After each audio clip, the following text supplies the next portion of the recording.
Jacques Dutronc brise enfin le silence et révèle le secret que personne n'avait osé raconter, cette nuit d'engueulade qui a brisé bien plus qu'une tournée. Que s'est-il vraiment passé? Qui porte la faute et pourquoi cette vérité a-t-elle été étouffée si longtemps? Ce récit lèvera enfin le voile. Pour comprendre l'explosion de Carcassonne, il faut revenir à mars 2017, au moment où un médecin prononce la phrase qui va tout bouleverser. Johnny Hallyday reçoit un diagnostic implacable, un cancer du poumon. Une sentence froide, brutale, sans appel. À partir de cet instant, sa vie se divise en deux. Mais Johnny n'est pas un homme qui s'incline. Plus la douleur le frappe, plus il se redresse. Plus son corps cède, plus il veut prouver qu'il est encore Johnny. Et c'est précisément cette volonté farouche qui va poser les fondations du drame. Au même moment, une autre décision l'attend, maintenir ou non la tournée des Vieilles Canailles. 10 dates, des milliers de billets vendus, une promesse faite à Eddie Mitchell et Jacques Dutronc, deux frères de route, deux témoins d'un demi-siècle de rock et d'excès. Mais au cœur de cette tempête, Laetitia Hallyday devient le dernier rempart entre Johnny et l'effondrement. Elle ne veut pas qu'il monte sur scène. Pas par caprice. Par peur. Peur de le voir tomber. Peur que la scène l'achève plus vite que la maladie. Mais Johnny, lui, refuse de renoncer. Il regarde Laetitia droit dans les yeux et lâche une phrase qui, encore aujourd'hui, résonne comme un cri « Si je ne la fais pas, je meurs ». Cette phrase dit tout. Johnny n'a pas besoin d'oxygène, de morphine ou de repos. Il a besoin du public. De la lumière. Du rugissement de la foule qui couvre la douleur et efface la peur. Comment arrêter un guerrier qui ne vit que pour le combat? Laetitia cède, contrainte par l'amour. Mais cette présence permanente, en coulisses, dans le bus, à l'hôtel, va créer une atmosphère étrange. Une silhouette qui veille. Une main qui contrôle. Un regard qui surveille chaque souffle. Pour un homme malade, c'est de la protection. Pour ses amis de toujours, c'est autre chose. C'est une barrière. Une transformation qu'ils ne comprennent pas. Un Johnny qui n'a plus la même liberté. Pourquoi fallait-il soudain filtrer les conversations? Pourquoi chaque moment partagé devait-il être surveillé? Eddie Mitchell le ressent comme une coupure brutale. Lui qui a ri, bu, chanté avec Johnny depuis les années 60 ne reconnaît plus la dynamique. Il veut parler seul à seul avec son ami. Il veut retrouver les discussions d'antan. Il veut sentir Johnny libre. Mais il y a toujours quelqu'un. Toujours une consigne. Toujours une fatigue qu'il faut ménager. Et Eddie se demande, protège-t-on vraiment Johnny, ou l'enferme-t-on? Le malaise commence comme une ombre. Discrète. Puis il s'étire. S'alourdit. Des regards évités. Des soupirs. Des mots qui restent bloqués dans la gorge. La tension monte, lente mais irrésistible, prête à éclater. Et la tournée démarre. Johnny reçoit ses injections avant d'entrer en scène, respire grâce à une machine en coulisses, mais sous les projecteurs il renaît. Le public ne voit rien. Il voit un mythe. Pourtant, derrière le rideau, la fracture s'élargit. Laetitia veut protéger à tout prix. Eddie veut retrouver son ami. Deux visions. Deux loyautés. Deux façons d'aimer un même homme, mais qui finissent par s'affronter. Alors une question s'impose. Cette nuit de Carcassonne n'était-elle pas déjà écrite dès le premier diagnostic? L'amitié et l'amour peuvent-ils coexister sans s'opposer? Et surtout, pouvait-on éviter ce choc, ou n'était-ce qu'une fatalité inévitable? Voici où tout commence réellement. La tournée commence comme un défi lancé au destin. Dès les premières dates, quelque chose flotte dans l'air, quelque chose que personne n'ose nommer. Sur scène, Johnny brille comme un soleil mourant, mais qui refuse d'abandonner son éclat. En coulisses, l'atmosphère se serre, se tend, se fissure peu à peu. Ce contraste, presque obscène, devient la signature invisible de ces semaines qui mènent au drame. Chaque soir, le rituel se répète. Johnny avance lentement, soutenu par une volonté presque surnaturelle. Il s'assoit plus qu'avant, mais dès que les premières notes résonnent, il se redresse, comme si la musique repoussait la mort. La salle hurle son nom. Lui sourit. Et l'on se demande, comment un homme qui souffre autant peut-il encore se transformer ainsi? Est-ce le courage ou le désespoir? En arrière-plan, Laetitia veille. Toujours là, toujours la première, toujours l'ombre qui protège. Elle surveille les traitements, les temps de repos, les respirations trop courtes. Elle impose un rythme, une vigilance constante, presque militaire. Personne n'ose la contredire. Qui voudrait s'opposer à la femme d'un homme en train de se battre pour vivre? Mais à mesure que les jours passent, cette présence devient lourde pour certains. Eddie Mitchell observe, silencieux, mais son silence dit tout. Il voit son ami épuisé, accaparé, inaccessible. Il voudrait simplement s'asseoir avec lui, comme avant, une bière entre les mains, quelques blagues idiotes, un souvenir de jeunesse. Mais les moments à deux disparaissent. Toujours quelqu'un autour. Toujours quelque chose à gérer. Jusqu'à quand cela peut-il tenir? À Lille, à Marseille, à Strasbourg, le même schéma se répète. Plus la maladie ronge Johnny, plus la pression monte autour de lui. Et plus la pression monte, plus les tensions deviennent visibles. Une remarque sèche. Un geste agacé. Un regard qui dure une seconde de trop. Laetitia resserre l'étau pour protéger Johnny. Eddie tente de desserrer l'étau pour respirer avec lui. Deux forces opposées. Deux lignes de faille qui se rapprochent inexorablement. Mais l'explosion n'a pas lieu encore. Elle couve. Elle attend. Et à mesure que les concerts défilent, cette attente devient insupportable. On le sent, tout pourrait déraper à n'importe quel moment. Ce n'est plus une question de si, mais de quand. Qui cédera le premier? Qui commettra l'erreur fatale? Peut-on encore éviter le choc? Le 24 juin, lors du concert diffusé sur TF1, un détail frappe ceux qui regardent attentivement. Laetitia apparaît en interview, les yeux brillants, la voix serrée. Elle parle de Johnny comme d'un soldat, d'un surhomme, d'un homme qui se bat contre un ennemi invisible. Elle dit la vérité. Mais derrière ces mots, une autre vérité s'impose. Tout est en train de devenir trop lourd. Trop intense. Trop fragile. Les techniciens le remarquent. Les musiciens aussi. Jacques Dutronc le ressent dans chaque coulisse, chaque changement de décor. Un mot de travers pourrait suffire à faire basculer la soirée. Quelque chose s'est déplacé, imperceptiblement. Une tension nouvelle, une nervosité qui colle à la peau et qui ne les quittera plus. Et pourtant, malgré cette ambiance électrique, la tournée continue de tourner, comme une machine lancée à pleine vitesse, incapable de s'arrêter.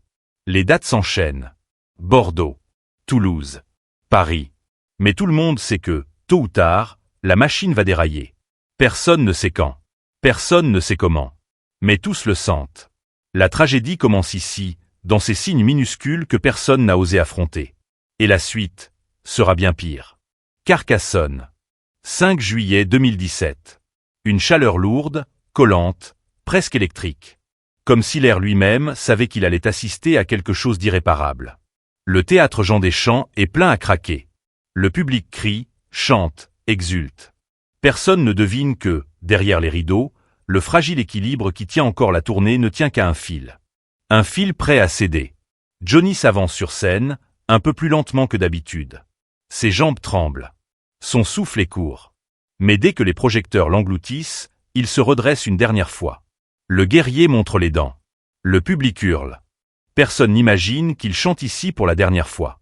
Et pourtant, chaque geste, chaque sourire, chaque souffle porte le poids d'un adieu que personne ne veut voir. Dans les coulisses, le climat est étrange. Trop silencieux. Trop tendu.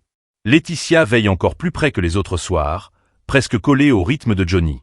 Elle vérifie les injections, demande un fauteuil, réclame de l'oxygène. Son visage trahit la peur, Johnny vacille. Johnny fatigue. Johnny s'épuise. Pour elle, la priorité est simple, le protéger. À tout prix. Mais pour Eddie Mitchell, ce à tout prix commence à devenir insupportable. Depuis des semaines, il étouffe. Il voit son ami se battre, mais il voit aussi l'espace autour de lui se réduire. Un espace qu'il partageait autrefois librement avec Johnny. Un espace de rire, de complicité, de souvenirs d'une vie entière.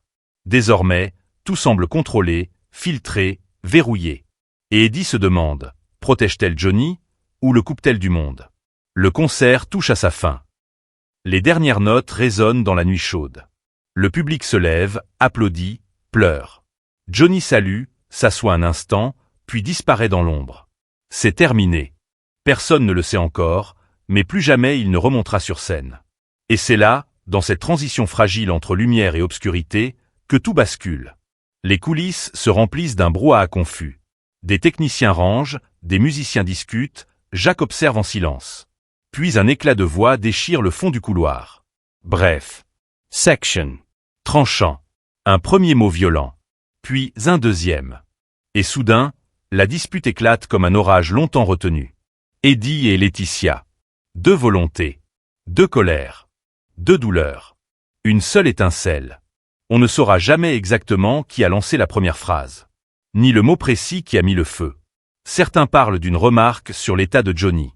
D'autres évoquent une décision de dernière minute imposée par Laetitia. D'autres encore murmurent qu'Eddie n'a pas supporté d'être tenu à distance pour la énième fois. La vérité, c'est que tout cela brûlait depuis longtemps. Ce soir-là, il suffisait d'un souffle. Les mots fusent. Durs. Tranchants. Accusateurs. Tu l'étouffes. Tu ne comprends rien à ce qu'il vit. Tu veux tout contrôler. Tu ne vois pas qu'il est à bout? Personne n'ose intervenir. Jacques Dutronc reste immobile, témoin impuissant. Les techniciens s'éloignent.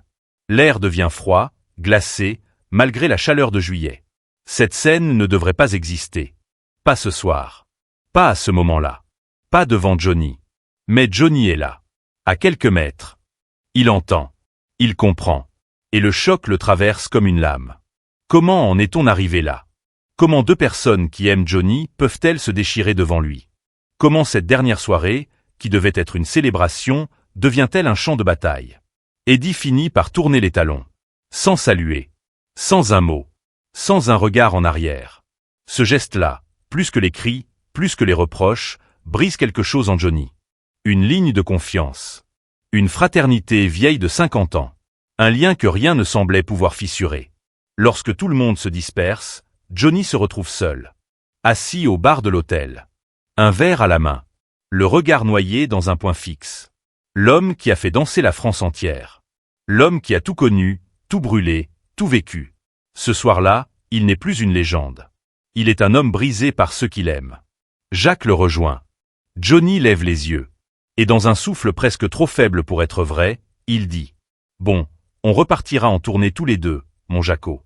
Plus jamais à trois. » Une phrase courte. Mais elle dit tout. Elle dit la fin des vieilles canailles. Elle dit la fin d'une amitié. Elle dit la fin d'une époque. Et surtout, elle dit la vérité la plus cruelle. Cette soirée aurait dû être une fête. Elle deviendra son dernier souvenir amer. La nuit aurait dû être celle des rires, des souvenirs, des embrassades de fin de tournée. Une dernière danse entre trois hommes qui avaient traversé un demi-siècle de musique et de chaos. Mais au lieu de cela, Carcassonne se transforme en un paysage de ruines silencieuses. Tout se fige. Tout se brise. Tout se disperse. Eddie est parti. Parti sans un geste, sans un au revoir, sans même un regard vers celui qu'il appelait son frère. Un départ sec, presque violent, plus violent encore que la dispute elle-même. Ceux qui l'ont vu franchir la porte parlent d'un homme blessé, fatigué, incapable d'encaisser un mot de plus. Mais comment Johnny aurait-il pu le comprendre? Comment aurait-il pu accepter qu'en ce dernier soir, son ami le laisse seul? Cette solitude, épaisse, suffocante, tombe sur Johnny comme une chape de plomb. Il aurait voulu les voir trinquer, rire, évoquer les folies d'autrefois.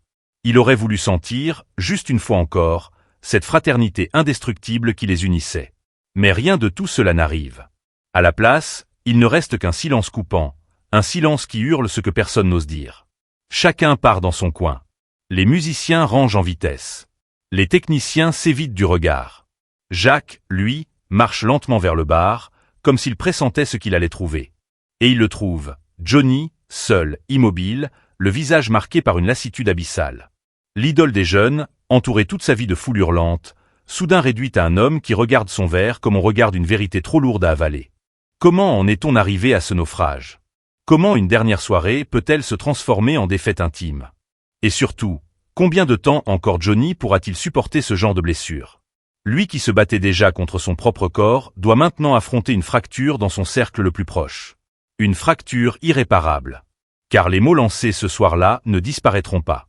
Ils s'infiltrent, ils marquent, ils s'impriment. Et l'absence d'Eddie, plus que sa colère, laisse une trace indélébile. Johnny en veut à son ami. Non pas pour la dispute, mais pour le départ. Pour l'abandon. Pour ce geste qui dit « Je n'ai plus la force de rester ». Pour lui, c'était peut-être une question de fatigue. Pour Johnny, c'était une trahison. Une de celles qui vous suivent jusqu'au bout. Pendant ce temps, Laetitia reste dans l'ombre, secouée elle aussi. Elle croit avoir agi pour le bien de Johnny. Elle croit avoir protégé l'homme qu'elle aime. Mais ce soir-là, son amour se heurte à la fidélité des autres. Peut-on protéger quelqu'un sans blesser ceux qui l'aiment différemment? Peut-on sauver un homme sans détruire les liens qui le définissent? Personne ne trouve de réponse. Pas cette nuit-là. Quelques heures plus tard, Johnny remonte dans sa chambre. Le silence est total. Il ne parle presque pas. Il semble flotter entre deux mondes, celui de la scène, où il était encore un dieu quelques heures plus tôt, et celui de la réalité, où il redevient un homme fatigué, fragile, meurtri. Et c'est dans ce gouffre, dans cette déchirure invisible, que la phrase prononcée à Jacques prend tout son sens. On repartira en tournée tous les deux. Ce n'est pas un projet. C'est une confession. Une façon de dire, quelque chose s'est brisé, et je ne pourrai plus jamais le réparer. Cette nuit-là, ce n'est pas seulement la tournée qui se termine. C'est une amitié. C'est une époque. C'est une partie de Johnny lui-même qui s'éteint. Il faudra des mois, des années même, pour comprendre réellement ce qui s'est joué ce soir-là à Carcassonne. Au moment des faits, tout n'écombre, tension, incompréhension. Ce n'est qu'après la mort de Johnny, après l'explosion médiatique qui suit son testament, après les prises de parole de ses proches, que les pièces du puzzle commencent enfin à s'assembler. Et soudain, la dispute n'apparaît plus comme un incident isolé, mais comme le symptôme d'un malaise bien plus profond. Lorsque Johnny s'éteint le 5 décembre 2017, la France entière pleure. Mais derrière les hommages, derrière les images d'un pays en deuil, une autre tempête gronde. Le testament. Cette déflagration inattendue qui laisse deux de ses enfants, David et Laura, totalement exclus de l'héritage. Un choc. Une rupture. Et surtout, une question que tout le monde pose. Comment Johnny a-t-il pu en arriver là? Eddie Mitchell, pourtant si discret, prend la parole. Il dit qu'il ne comprend pas. Qu'il ne reconnaît pas son ami dans cette décision. D'autres suivent, Jean-Marie Perrier, Sylvie Vartan, Pascal Obispo. Tous racontent la même histoire. Tous évoquent un Johnny isolé. Un Johnny difficile à joindre. Un Johnny entouré d'une bulle étanche dans les derniers mois de sa vie. Alors comment ne pas repenser à Carcassonne? Comment ne pas relire cette dispute à la lumière de ces révélations? Comment ne pas se demander si ce soir-là, Eddie n'a pas simplement explosé face à quelque chose qu'il ressentait depuis longtemps? Des rumeurs émergent. Elles ne seront jamais confirmées, mais elles circulent partout dans le milieu artistique. Certains affirment qu'Eddie reprochait à Laetitia d'éloigner Johnny de ses vieux amis. D'autres disent qu'il voulait passer quelques minutes seul avec lui et que cela lui aurait été refusé. D'autres encore parlent d'interférences dans l'organisation, de décisions imposées, de frictions répétées. Rien de certain. Rien de vérifié. Mais tout concorde avec ce que beaucoup ont décrit. Un Johnny de plus en plus coupé de ceux qu'il aimait. Était-ce volontaire? Était-ce de la protection?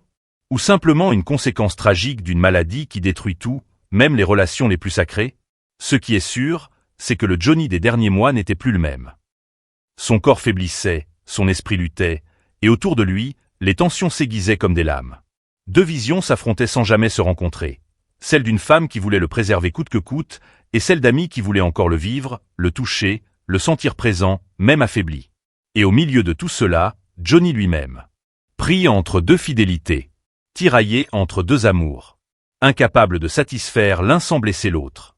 Avec le recul, Carcassonne apparaît comme une fracture annoncée. Une soirée où ce conflit souterrain devient visible, brutal, irréversible. Une soirée qui révèle une vérité trop longtemps ignorée. La guerre autour de Johnny avait commencé avant même sa mort. Et c'est peut-être cela, le plus tragique. Johnny se battait pour rester vivant. Ses proches, eux, se battaient pour le garder à eux. Et dans cette lutte, personne ne gagnait. Surtout pas Johnny. La vérité qui se dessine au fil du temps n'est pas une vérité accusatrice. C'est une vérité triste, humaine, douloureuse. Celle d'un homme qui voulait simplement continuer à être lui-même, mais que l'amour, l'inquiétude et la loyauté ont fini, malgré eux, par déchirer. Car parfois, les tragédies ne naissent pas des ennemis. Elles naissent de ceux qui aiment trop. Et trop différemment. Au bout du compte, la dispute de Carcassonne n'est pas seulement un éclat de voix, ni même un simple malentendu. C'est le miroir brisé d'une époque entière, le dernier reflet d'un homme qui se battait contre tout. Son corps, ses peurs, ses démons, et les attentes contradictoires de ceux qui l'aimaient. Et quand on revisite cette soirée à la lumière du temps, une vérité dérangeante s'impose. Johnny n'a pas été déchiré par la haine, mais par l'amour. Un amour trop lourd, trop exigeant, trop différent pour cohabiter. On pense à lui, seul au bar, le regard perdu dans un silence qui en disait bien plus que n'importe quel mot. On se demande ce qu'il a ressenti réellement. Était-ce de la colère? De la tristesse? De la résignation? Ou simplement cette fatigue immense, celle qui vient quand on sait que certaines choses ne seront plus jamais réparées? Et cette question continue de hanter. Fallait-il que tout se termine ainsi? Fallait-il qu'un dernier soir, censé célébrer une fraternité de 50 ans, devienne le théâtre d'une rupture définitive? Ou était-ce, finalement, la seule façon possible pour une histoire aussi intense de s'achever? Lorsque Jacques rapporte ces moments, Il ne juge pas. Il racconte. Il observe. Il laisse les émotions se déployer comme un voile sombre. Et c'est précisément cela qui rend son témoignage si puissant. Il ne cherche ni coupable ni héros. Il montre simplement un homme fragile au milieu des forces qui le dépassaient. La vérité finale n'est ni simple ni confortable. Johnny n'était pas prisonnier. Il n'était pas manipulé. Il n'était pas abandonné. Il était aimé. Trop aimé. À la folie, parfois maladroitement, parfois douloureusement. Et ce sont ces amours-là qui ont fini par se heurter, jusqu'à fracasser le peu de paix dont il disposait encore. Aujourd'hui, Carcassonne reste une cicatrice. Pas seulement pour ceux qui y étaient, mais pour tous ceux qui voient dans cette nuit le symbole d'une fin qui n'aurait pas dû être. Une fin sans lumière, sans musique, sans réconciliation. Une fin qui s'éteint dans un souffle, comme la voix d'un homme qui aurait voulu rester debout un peu plus longtemps. La vérité finale est peut-être la plus douce et la plus cruelle à la fois. Johnny est parti entouré d'amour.